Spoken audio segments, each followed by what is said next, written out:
Are you looking to host an unforgettable evening centered around a shared, interactive meal?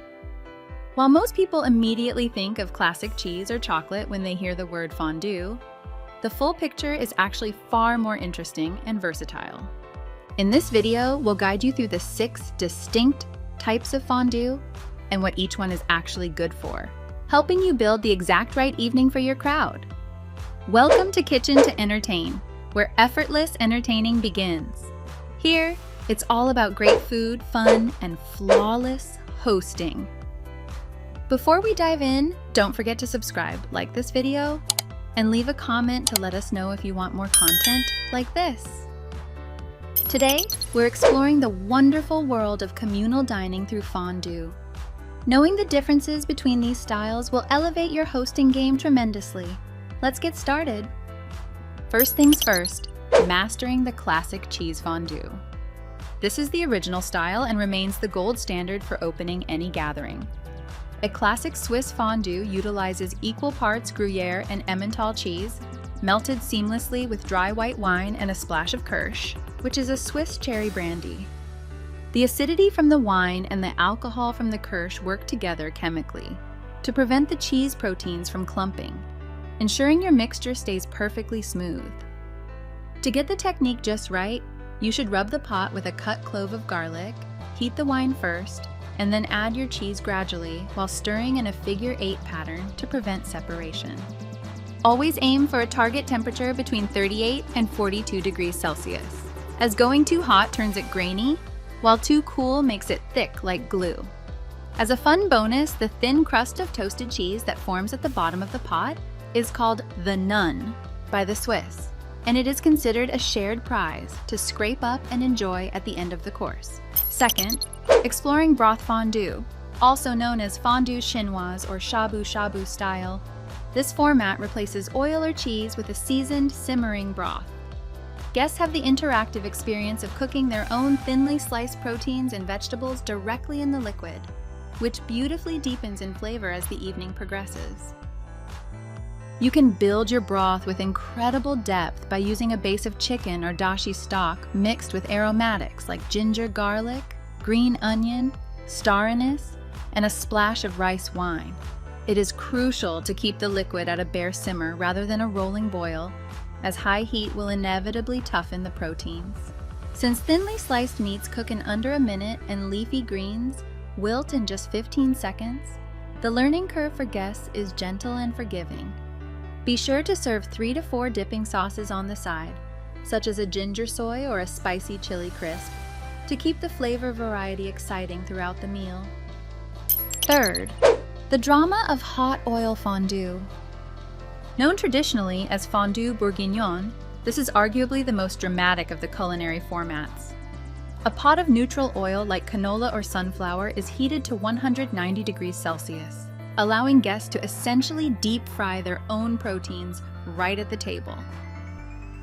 The resulting bites are perfectly crispy on the outside and tender in the middle, but this method does require careful attention and a pot with high sides to contain any splatter. You must ensure that all proteins are completely patted dry before they hit the heat, because water and hot oil are a dangerous mix.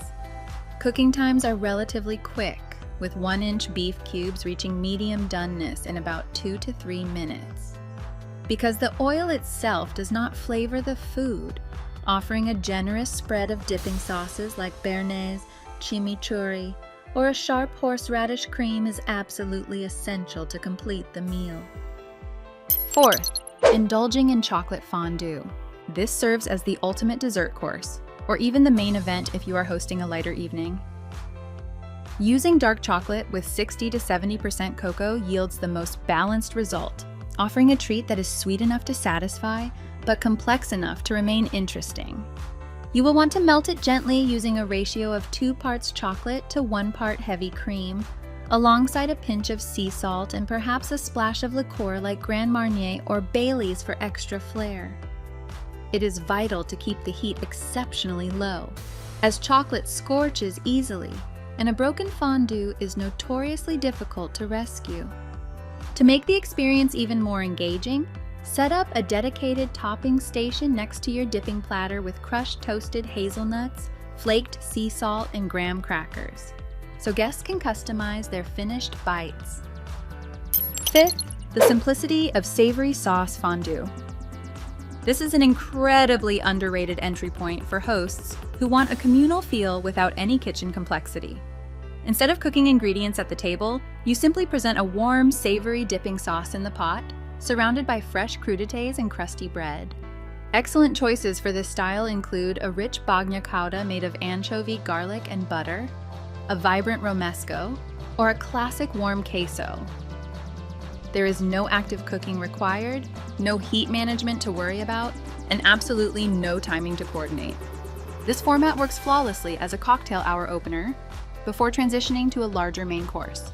Sixth, experiencing the Asian hot pot. While technically not a traditional fondue, the Asian hot pot absolutely belongs in any honest conversation about communal tabletop dining. This setup features a wide, shallow pot of richly spiced broth placed on a tabletop burner, loaded continuously with proteins, noodles, dumplings, and fresh vegetables. Guests use wire ladles and chopsticks to fish out their perfectly cooked bites.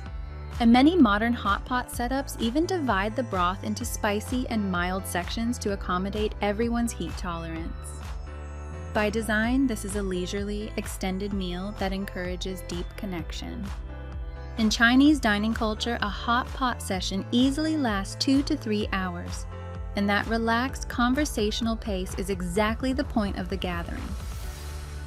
If you enjoyed this video, make sure to hit the like button and subscribe for more hosting tips and kitchen inspiration. This is Kitchen to Entertain. Thanks for watching.